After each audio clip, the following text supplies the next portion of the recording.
അസ്സലാമു അലൈക്കും വറഹ്മത്തുള്ളാഹി തആല വബറകാതുഹു. ഷെഫി ഉസ്താദിൻ്റെ വീട്ടിലേക്ക് വന്ന സീനത്ത് അത് ഉമ്മ അവളോട് നല്ല രീതിയിൽ പറഞ്ഞു കൊടുത്തു. പൊന്നുമോളെ, നീ നല്ല രീതിയിൽ ഇവിടെ നിൽക്കുകയാണെങ്കിൽ തീർച്ചയായും പൊന്നുമോളെ ഞാൻ നല്ല രീതിയിൽ നോക്കും. അതെ, മോനെയും. പിന്നെ എനിക്ക് പറയാനുള്ളത് എന്താണെന്ന് വെച്ചാൽ, എൻ്റെ പൊന്നുമോള് യാതൊരു തെറ്റിലേക്കും ഇനി വീണു പോവരുത്. നിനക്കിവിടെ സുഖമായി കഴിയാം. ഷമീറുമായുള്ള നിക്കാഹിന് നിനക്ക് താല്പര്യമില്ല എങ്കിൽ ഞാൻ നോക്കിക്കോളാം നിന്നെ, അതൊന്നും കുഴപ്പമില്ല. പക്ഷേ പൊന്നുമോളെ, വീണ്ടും ഒരു പുതിയ പ്രശ്നത്തിലേക്ക് നീ പോവരുത്. അതാണ് ഞാൻ ആഗ്രഹിക്കുന്നത്. അല്ല മോളെ, ഞാൻ ഒരു കാര്യം നിന്നോട് ചോദിക്കട്ടെ? എന്തു ഉമ്മ? അതായത് ഷമീർ നിനക്ക് വേണ്ടി കാത്തിരുന്ന വ്യക്തിയാണ്. മോൾ ഇങ്ങനെ ചെയ്തത് ശരിയായോ? വിവാഹമെല്ലാം ഉറപ്പിച്ച് ഏകദേശം ഡേറ്റ് വരെ ഫിക്സ് ആയി തുടങ്ങി. ഈ ഒരു സമയത്ത് മോളതിൽ നിന്ന് പിന്മാറുന്നത് ശരിയാണോ? ശരിക്കും സീനത്ത് ആ ഒരു വാക്കുകൾ കേട്ട് ഉമ്മയോട് പറഞ്ഞു, അതെന്താ അങ്ങനെ? എനിക്കെന്താ എൻ്റെ ജീവിതത്തിൽ സ്വാതന്ത്ര്യമൊന്നും ഇല്ലേ? എല്ലാവരും പറഞ്ഞനുസരിച്ച് ഞാനിങ്ങനെ പാവയെ പോലെ ആടണോ? മോളെ, അതുകൊണ്ട് പറഞ്ഞതല്ല പൊന്നു മോളെ. മോൾക്ക് ഞാൻ കാര്യങ്ങൾ ചോദിച്ചെന്ന് മാത്രം മോളോട്, അല്ലാതെ വേറെ ഒന്നും ഉണ്ടായിട്ടില്ല മോളെ. സത്യമായിട്ടും പൊന്നുമോളെ, മോളി ചെയ്യുന്ന പ്രവൃത്തി അത് ഷമീറിൻ്റെ മനസ്സിന് വിഷമിപ്പിക്കൂലേ? മോളെ, ഞാൻ ഒരു കാര്യം പറയാം. മോനെ ഞാൻ നോക്കിക്കോളാം. മോൾ ഷമീറിൻ്റെ കൂടെ സുഖമായി ജീവിക്ക്. കാരണം നമ്മുടെ കുഞ്ഞിനെ കൊണ്ട് ഒരാൾക്കൊരു ബുദ്ധിമുട്ട് വരരുതല്ലോ. പിന്നെ ഷെഫി ഉസ്താദ് നിന്നിൽ നിന്ന് ഈ കുഞ്ഞിനെ വാങ്ങാത്തത് അതെ കുഞ്ഞു മുല കുടിക്കുന്ന പ്രായമായതുകൊണ്ടും ചെറുപ്പകാലത്ത് ഉമ്മയാണല്ലോ കുഞ്ഞിനെ നോക്കാൻ ഏറ്റവും നല്ലത് എന്നുള്ളത് കൊണ്ടുമാണ്. എന്നാൽ പെട്ടെന്ന് തന്നെ അവൾ പറഞ്ഞു, ഉമ്മ നിങ്ങളെന്തേ പറയുന്നത്? അതെ, കുഞ്ഞിനെ നോക്കാത്തത് വെറുതെ ഒന്നല്ല, അവരുടെ ജീവിതത്തിൽ അതൊരു കട്ടുറുമ്പായി മാറും. അതുകൊണ്ടായിരിക്കും എന്നെയും കുഞ്ഞിനെയും ഏറ്റെടുക്കാത്തത്. മോളെ, നീ എന്തൊക്കെയാ പറയുന്നത്? മോളായിട്ട് തന്നെ നല്ലൊരു ജീവിതത്തിൽ നിന്ന് നീ തെന്നി മാറിപ്പോയതല്ലേ? പിന്നെ എൻ്റെ മോൻ എന്ത് ചെയ്യണം? എനിക്ക് വേണ്ടി കാത്തിരിക്കണമായിരുന്നു. അപ്പോഴേക്കും വേറെ പെണ്ണും കെട്ടി ഗർഭിണിയായി എന്താന്നില്ലേ? മോളെ, നീ ഇങ്ങനെയൊന്നും പറയല്ല മോളെ. പടച്ചോനെ മറന്ന് മോളൊന്നും പറയല്ലേ. കാരണം മോളുടെ ഭാഗത്തല്ലേ തെറ്റി വന്നത്. എങ്കിലും ഷമീറല്ല നിന്നെ രക്ഷിച്ചത്. അതുകൊണ്ട് മോളെ, ഷമീറിനോട് അല്പമെങ്കിലും നിനക്ക് കടപ്പാട് വേണം. നീ എന്താ ഇത്രയും നന്ദി കാണിക്കാത്തത്? നന്ദി കാണിക്കാനോ? ഞാൻ പറഞ്ഞില്ലല്ലോ എന്നെ രക്ഷിക്കാനൊന്നും. ശരിക്കും ഒരു അഹങ്കാരിയുടെ വാക്കുകളായിരുന്നു അവൾക്കുണ്ടായത്. എന്നാൽ ഷെഫി ഉസ്താദിൻ്റെ ഉമ്മാക്ക് അത് വല്ലാത്തൊരു സങ്കടമായി. മോളെ, ഞാൻ പറയുന്നത് നീ കേൾക്കണം. നീ ഇവിടെ നിൽക്കുന്നതിൽ കുഴപ്പമില്ല. പക്ഷേ നല്ല രീതിയിൽ പഴയ പോലത്തെ തെറ്റ് ചെയ്യാനൊന്നും ഒരിക്കലും നീ ഒരുങ്ങരുത്. അത് മാത്രമേ എനിക്ക് പറയാനുള്ളൂ. എന്താ, ഞാൻ ഇവിടെ നിൽക്കുന്നത് ഇഷ്ടമല്ലല്ലേ? എന്നാലേ ഈ കുട്ടീനെ അങ്ങ് പിടിച്ചോളി. ഞാൻ കുട്ടീനെ നോക്കൂല. കുട്ടീനെ അങ്ങ് പിടിച്ചോളി. കുട്ടീനെ നോക്കാനൊന്നും എന്നെക്കൊണ്ടാവില്ല. ഞാനുമുണ്ട്, എനിക്ക് കുറച്ച് സ്വപ്നങ്ങളും കാര്യങ്ങളൊക്കെ ഉണ്ട്. ഞാനൊക്കെ ഇനി പഠിക്കാനൊക്കെ പോകട്ടെ. അല്ലാതെ കുട്ടീനെയും കൊണ്ട് ഞാനിങ്ങനെ നടക്കല്ല ചെയ്യുന്നത്. ശരിക്കും ആ ഉമ്മ ഞെട്ടി. മോളെ, മുലപ്പാൽ കുടിക്കുന്ന കുഞ്ഞിനെ നീ ഇങ്ങനെ ഉപേക്ഷിക്കാൻ പാടുണ്ടോ? കുഞ്ഞിനെ ഞാൻ നോക്കിക്കോളാം, അതൊന്നും കുഴപ്പമില്ല മോളെ. പക്ഷേ ഉപേക്ഷിക്കരുത്. മോള് വരണം, മോള് പഠിക്കാനൊക്കെ പോയിക്കോ, അതൊന്നും കുഴപ്പമില്ല. അതൊന്നും പറഞ്ഞിട്ട് കാര്യമില്ല. അത് നിങ്ങളുടെ പേരക്കുട്ടിയല്ലേ, നിങ്ങൾ തന്നെ നോക്കിക്കോളി എന്ന് പറഞ്ഞ് അതാ സീനത്ത് അവരുടെ കൈകളിൽ ആ കുഞ്ഞിനെ വെച്ച് കൊടുക്കുന്നു. അവൾ നേരെ വീട്ടിലേക്ക് തന്നെ തിരിച്ചു പോരുന്നു. ഷെഫി ഉസ്താദിൻ്റെ ഉമ്മ കരയുന്നു. മോളെ, അങ്ങനെയൊന്നും ചെയ്യല്ല മോളെ. അതെ, ഇങ്ങളെ പേരക്കുട്ടിയല്ലേ, നോക്കിക്കോളി ഇങ്ങളെ മോൻ്റെ കുട്ടി. ശരിക്കും ആ കുഞ്ഞിനെ നോക്കി ഉമ്മ കരഞ്ഞു. റബ്ബേ, എൻ്റെ കുട്ടിക്ക് അമ്മിഞ്ഞ കൊടുക്കാൻ ഞാൻ എന്താ റബ്ബേ ചെയ്യുക എന്നുള്ളത്. എന്നാൽ സീനത്ത് അഹങ്കാരത്തോടെ അവളുടെ വീട്ടിലേക്ക് തന്നെ തിരിച്ചു പോയി. അവിടെ എത്തിയപ്പോൾ ഉമ്മ ചോദിച്ചു, സീനത്തെ എന്തിനാ ഈ മനുഷ്യനിങ്ങനെ ബേജാറാക്കണത്? എന്താ ഞാനെന്ത് ബേജാറാക്കിയത്? അതെ, ഞാൻ എങ്ങോട്ട് പോയത് നിങ്ങൾക്കറിയോ? ഞാൻ ഇവിടുന്ന് പോകുമ്പോൾ എനിക്കൊരു കുഞ്ഞുണ്ടായിരുന്നില്ല. ആ കുഞ്ഞിനെ തിരിച്ചേൽപ്പിക്കാൻ ഞാൻ പോയി. മോളെ, നീ എന്ത് അസംബന്ധമാണ് ഈ പറയുന്നത്? അങ്ങനെയൊക്കെ ചെയ്യാൻ പാടുണ്ടോ മോളെ? മോളെ എന്തൊരു ഇടങ്ങാറാക്കല മനുഷ്യനെ. എന്തിനാ എൻ്റെ പൊന്ന് മോൾ ഇങ്ങനെയൊക്കെ ചെയ്യുന്നത്? കുഞ്ഞെവിടെ പെണ്ണെ? കുഞ്ഞിനെ കൊടുത്തു. എങ്ങോട്ട്? കുഞ്ഞിനെ കുട്ടിയുടെ വീട്ടിലേക്ക് തന്നെ കൊടുത്തു. മോളെ, അനാവശ്യം പറയരുത്. അതേ ഉമ്മ, ഞാൻ കൊടുത്തിട്ട് പോന്നു. എൻ്റെ പൊന്നു മോളെ, നീ ഒരു പെറ്റ് ഉമ്മയാണോ?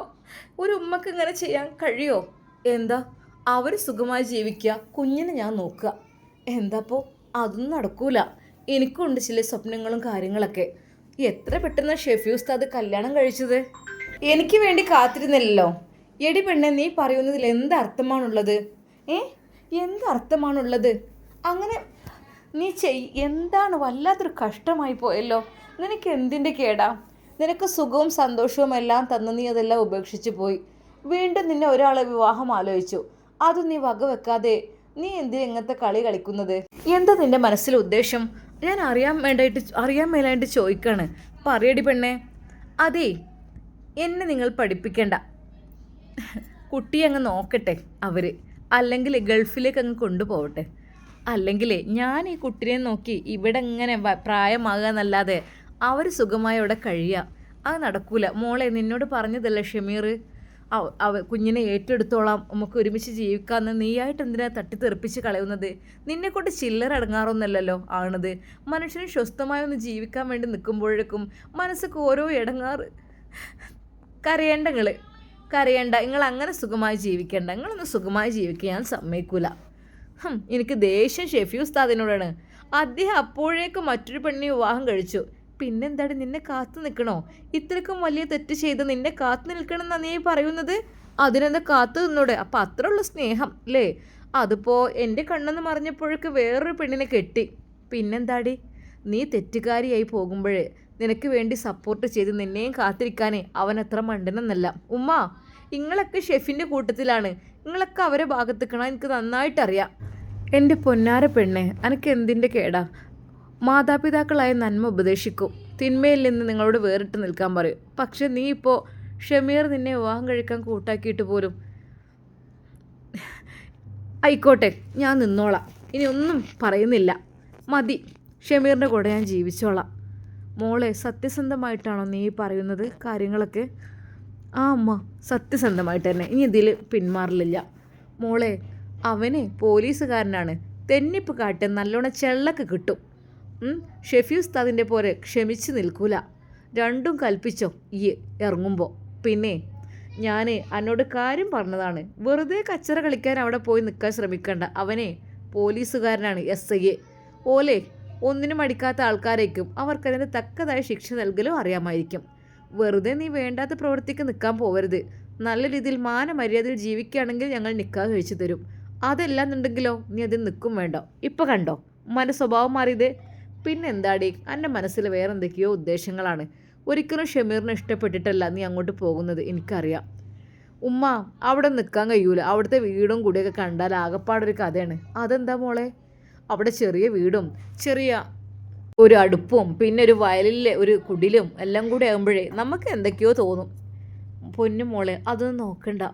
അതെ, പറഞ്ഞതാണല്ലോ ഫ്ലാറ്റിൽ റൂം എടുക്കുകയാണെങ്കിൽ ഓക്കെ, നിന്നെ കൊണ്ടുപോകാമെന്നൊക്കെ. പിന്നെ ഇപ്പം എന്താ? അങ്ങനെയാണെങ്കിൽ ഓക്കെ, അല്ലാതെ ആ ചെറ്റക്കുടിലേക്കൊന്നും ഞാൻ പോകില്ല. ശരിക്കും അവളുടെ വാക്കുകൾ കേട്ടപ്പോൾ ഉമ്മ പറഞ്ഞു, മോളെ, നിന്നെ ആരും നിർബന്ധിച്ച് പറഞ്ഞേക്കല്ല. നിനക്ക് ഇഷ്ടമുണ്ടെങ്കിൽ മാത്രം പോയാൽ മതി. അല്ലാതെ ഞങ്ങൾ നിൻ്റെ ബാധ്യത കൊണ്ട് ഒഴിവാക്കി വിടുക എന്നുള്ള നിലക്കല്ല. അതുതന്നെയാണ് ഞാനിവിടെ നിൽക്കുന്നത്. നിങ്ങൾക്ക് ഇഷ്ടമല്ല, എന്നെ എവിടെയെങ്കിലും ഒഴിവാക്കി വിടണം. അതെ, എന്നെ ആരുടെയും മേലെ കെട്ടിവെക്കണം. അതാണ് നിങ്ങളെ മനസ്സിലെ നെയ്യത്ത്. അത് നിങ്ങൾ ഇപ്പാൻ്റെ ആങ്ങളുടെ നെയ്യത്ത് തന്നെയാണ്. ഓൻ്റെ കല്യാണമൊക്കെ നോക്കല്ലേ. അപ്പോൾ നാത്തൂനൊക്കെ വരുമ്പോഴൊക്കെ ഈ കെട്ടിച്ച് ഒഴിവാക്കിയൊരു പെണ്ണ് ഇവിടെ നിൽക്കുന്നത് ആർക്കും പറ്റൂലല്ലോ. അതുകൊണ്ട് തന്നെ ആരൊക്കെ മേലെ വെച്ച് കെട്ടുകയാണ്. മോളെ, നീ ആവശ്യമില്ലാത്ത ചിന്തിക്കരുത്. നല്ലൊരു ആളാണ് ഷമീർ. ഷമീറിനെ നഷ്ടപ്പെട്ടാൽ നിനക്ക് വലിയ നഷ്ടം തന്നെ. ഷെഫി ഉസ്താദിനെ നഷ്ടപ്പെട്ടതിനേക്കാളും നഷ്ടം തോന്നും. അതുകൊണ്ട് നീ കാര്യത്തിലേക്ക് കടക്ക്. അനാവശ്യമായിട്ട് നീ വിവാഹം കഴിക്കാമെന്ന് പറഞ്ഞിട്ട് അവൻ്റെ കൂടെ ചെന്ന് നിന്നാലേ വേറെന്തെങ്കിലും പൊട്ടത്തരം കാണിച്ചു കഴിഞ്ഞാലേ നല്ലോണം കിട്ടും. സഹിച്ചോണ്ടി. ഷെഫിയെ പോലെ ക്ഷമയുള്ളവന് ഒരിക്കലും ആവില്ല, അത് കരുതിക്കോ.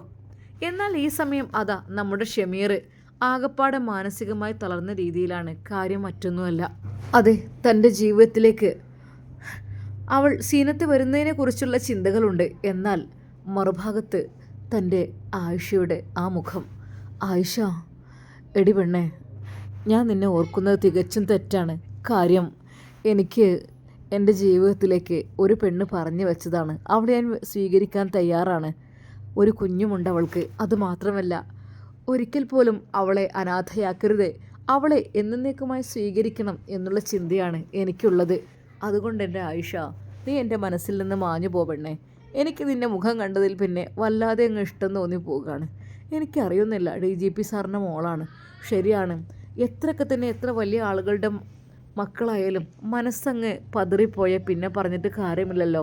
പൊന്നുമോളെ, നിൻ്റെ മനസ്സ് അതെൻ്റെ ഹൃദയത്തിലേക്ക് കടന്നു വന്നുകൊണ്ടിരിക്കുകയാണ്.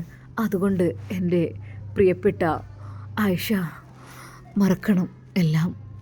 എന്നാൽ ഈ സമയം അതാ ഉമ്മ അവനെ വിളിച്ചു. മോനെ ഷമീർ. ആ ഉമ്മ, എന്താ മോനെ ആലോചിക്കുന്നത്? ഒന്നുമില്ലമ്മ. പെട്ടെന്നാണ് അതാ ഷമീറിൻ്റെ ഫോണിലേക്ക് ഒരു കോള് വരുന്നത്. ഹലോ. ആ ഷമീർ, ആസിഫാണ്. ആ പറയൂ ആസിഫ്. ഒന്നുമില്ല, ഇന്ന് DGP സാറും ഫാമിലിയും നിങ്ങളെ വീട് കാണാൻ വരുന്നുണ്ട് എന്ന് പറഞ്ഞു. എൻ്റെ വീട് കാണാനോ? റബ്ബേ, അതെന്താടാ? അല്ല, ഒന്നും ഉണ്ടായിട്ടല്ല, നിൻ്റെ വീട് കാണാൻ എല്ലാവർക്കും വല്ലാത്ത ആഗ്രഹം, വല്ലാത്തൊരു ഇഷ്ടം. അതിനെന്താ, സന്തോഷമേ ഉള്ളൂ ഉമ്മ. എന്താ മോനെ? ഉമ്മ, ഇന്ന് DGP സാറും ഫാമിലിയൊക്കെ വരുന്നുണ്ടത്രേ. ആണോ മോനെ? മാഷാ അല്ലാ. നമുക്ക് അവർക്ക് വേണ്ടി എന്തൊക്കെ സ്പെഷ്യൽ പലഹാരങ്ങളൊക്കെ ഉണ്ടാക്കാൻ പറ്റും എന്ന് നോക്കാം. ഉമ്മ, അതൊന്നല്ല, അവർക്ക് ഈ ഭാഗം ഒത്തിരി ഇഷ്ടമാണത്രേ. പിന്നെ ഉമ്മ, DGP സാറിൻ്റെ മകൾ, അതുപോലെ തന്നെ ഭാര്യയുണ്ട്. മോനെ, ആയിക്കോട്ടെ, സന്തോഷമേ ഉള്ളൂ. അപ്പോഴേക്കും ഉമ്മ പറഞ്ഞു, മോനെ കുറച്ച് സാധനങ്ങളെ കൊണ്ടുപോവാ, പെട്ടെന്ന് കുറച്ചധികം പലഹാരങ്ങളൊക്കെ ഉണ്ടാക്കട്ടെ. എൻ്റെ ഉമ്മ, അതൊന്നും അല്ല മോനെ, പറഞ്ഞിട്ട് കാര്യമില്ല. നമുക്ക് കുറച്ചധികം പലഹാരങ്ങളൊക്കെ ഉണ്ടാക്കി കൊടുക്കണ്ടേ അവർക്ക് സ്പെഷ്യലായിട്ടുള്ളത്. ആ, അതിനിടയിൽ ഉമ്മ ആടിൻ്റെ നെയ്യും എടുത്തുകൊണ്ട് പല പലഹാരങ്ങളും ഉണ്ടാക്കുന്ന തിരക്കിലായി തുടങ്ങി. അപ്പോഴേക്കും ഷമീർ സാധനങ്ങളും കൊണ്ടുവന്ന് കൊടുത്തു. ഉമ്മ, എന്താടാ, അവരെത്താനായി, വിളിച്ചു നോക്ക്. ഉമ്മ, അവരിങ്ങ് വന്നോളും, എന്തായാലും ആസിഫിന് വഴി അറിയുന്നതല്ലേ. എന്നാൽ ഈ സമയം അതാ ആയിഷ. ഉപ്പാ. മോളെ. ഉപ്പ, നമ്മൾ ഷമീർ ഹുസൈൻ്റെ വീട്ടിലേക്കല്ലേ? അതേ മോളെ. ഉപ്പ, അതെ, എനിക്ക് കുറേ അവിടുന്ന് ഫോട്ടോസ് എടുക്കണം. അതെന്താ, അതുപോലെ വരക്കാനാണോ മോളെ? മോളന്ന് കൊടുത്ത ഗിഫ്റ്റ് അത് നല്ലോണം ഇഷ്ടപ്പെട്ടിട്ടുണ്ട് കേട്ടോ. അതെ ഉപ്പ, അവരുടെ ആ കൊച്ചു വീടും അവരുടെ ആ വയൽ വരുമ്പും അവരുടെ മനോഹരമായ ആ ഒരു പാടവും അതിലുള്ള കൃഷികളും അതെല്ലാം എനിക്ക് ഫോട്ടോ എടുക്കണം, അല്ലെങ്കിൽ അതെല്ലാം എനിക്ക് നോക്കി വരക്കണം. അതെൻ്റെ മനസ്സിലെ ആഗ്രഹമാണിപ്പോൾ. മോളെ, അങ്ങനെയാണോ? ഇൻഷാ അല്ലാ, തീർച്ചയായും നമുക്ക് പോകാം. അങ്ങനെയതാ അവർ നേരെ ഷമീറിൻ്റെ വീട്ടിലേക്ക് പോകുന്നു. ഉമ്മയും ഉപ്പയും ആയിഷയും കൂടെ ആസിഫും, അവർ 4 പേരും കൂടി പോയി. എന്നാൽ കാറ് അങ്ങോട്ട് പോകില്ല.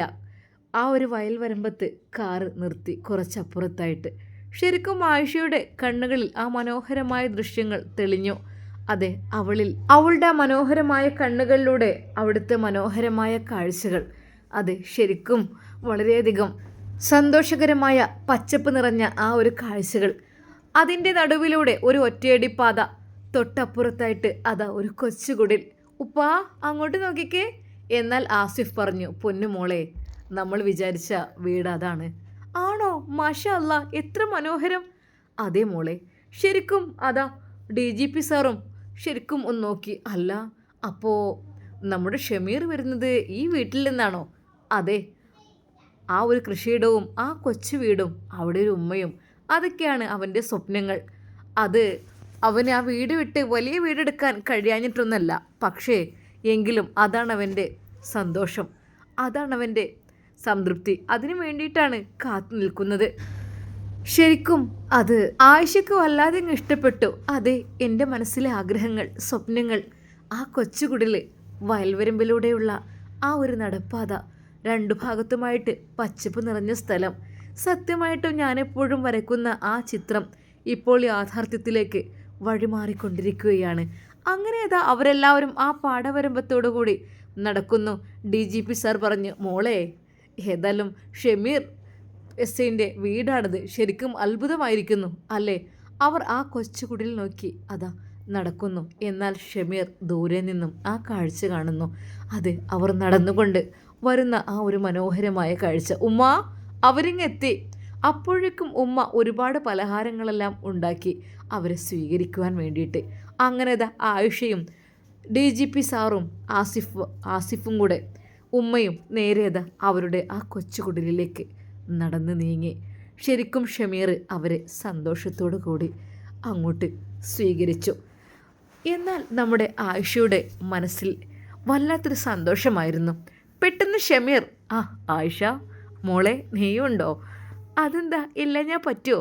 എന്നാൽ സാറ് പറഞ്ഞു, അതെ മോൾക്കാണ് വലിയ നിർബന്ധം. ഇവിടുത്തെ പച്ചപ്പും കൊച്ചുകുടിലും എല്ലാം കൂടി കാണുമ്പോഴേ എല്ലാവർക്കും ഒത്തിരി വലിയ സന്തോഷമാണ്. സ്നേഹത്തോടെ ഉമ്മയും അവരെ സ്വീകരിച്ചു. മക്കളെ വരി ഉമ്മ. ആയിഷ ഉമ്മയുടെ കൈകൾ പിടിച്ചു.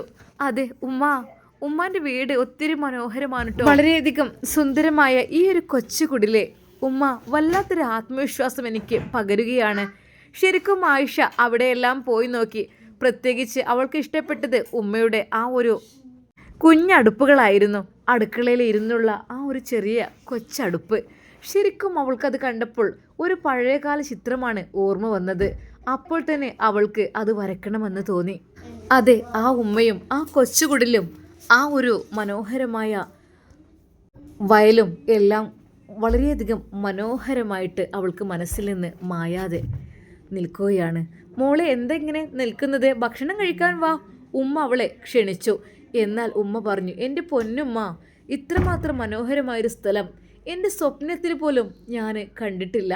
എനിക്ക് അത്രക്കും ഇഷ്ടപ്പെട്ടു ഈ സ്ഥലം.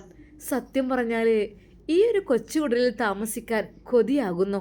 അവളുടെ വാക്കുകൾ കേട്ട ഷമീറിൻ്റെ ഉമ്മ പറഞ്ഞു, മോളെ അതിനെന്താ, മോൾക്ക് ഇവിടെ താമസിക്കാലോ, അതിനെന്ത് സന്തോഷമേ ഉള്ളൂ.